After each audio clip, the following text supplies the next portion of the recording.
What's up guys, in this video I'm gonna show you how to revive your horse in Red Dead Redemption 2.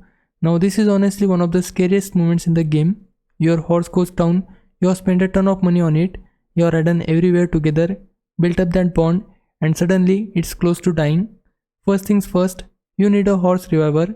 You can buy this item from a general store or from the stables. Once you have it, just rush over to your down horse as quickly as possible. When you are next to your horse, simply use the horse reviver.